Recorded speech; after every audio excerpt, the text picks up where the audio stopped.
The job retention scheme, more commonly known as the furlough scheme in the United Kingdom, has supported the workers who have been affected by the coronavirus pandemic since late March of 2020. The scheme has been extended and is set to support workers until March 2021. Furlough derives from the Dutch word verlof, which means leave of absence. At first, it was used in the military, given by a commanding officer to an officer or a soldier to be absent from service for a certain time. However, today, in the employment context, it is an offshoot of an old railroad and airline term for a period without work.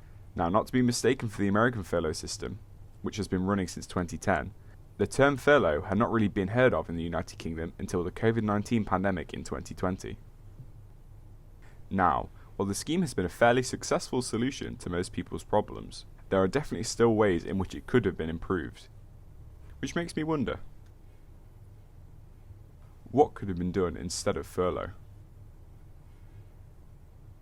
To answer this question, I'm going to be looking at other countries that have handled the coronavirus pandemic rather well when it comes to the economy, and is to see what they put in place to support their workforce. To start off, we have France. The government implemented something called chômage partiel, which stood for partial unemployment, which paid workers up to 70% of their gross salary, which is roughly an equivalent of 84% of the worker's net salary. They also protected people who are on a minimum wage, as well as giving them 100% of their salary. This is designed to subside the jobs of people on reduced working hours. So far, the scheme has already covered 12.2 million people. Next up is Germany. They introduced Corona-Schutzschild, which stands for Corona Shield, which meant that rules around working were relaxed in response to COVID, with medium and large businesses facing difficulties supported through entrepreneur loans. This allows employees to claim a percentage of missing pay as a result of lost working hours, which was also at an increased rate for parents. Over 10 million jobs have been covered by the scheme already. The final country we'll be looking at is Ireland.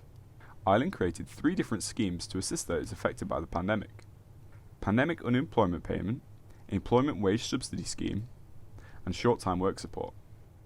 Pandemic Unemployment Payment is available to the employees and self-employed who have lost their jobs on or after March the 13th. The Employment Wage Subsidy Scheme allows employers who can show that they have lost trade to receive a subsidy based on the number they employ. Short-time work support is a form of job seekers' benefit intended for those who have temporarily been placed on shorter work weeks by their employers.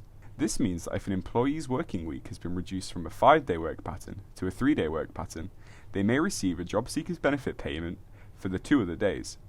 Over 50,000 have already claimed from these 3 schemes that have been put in place.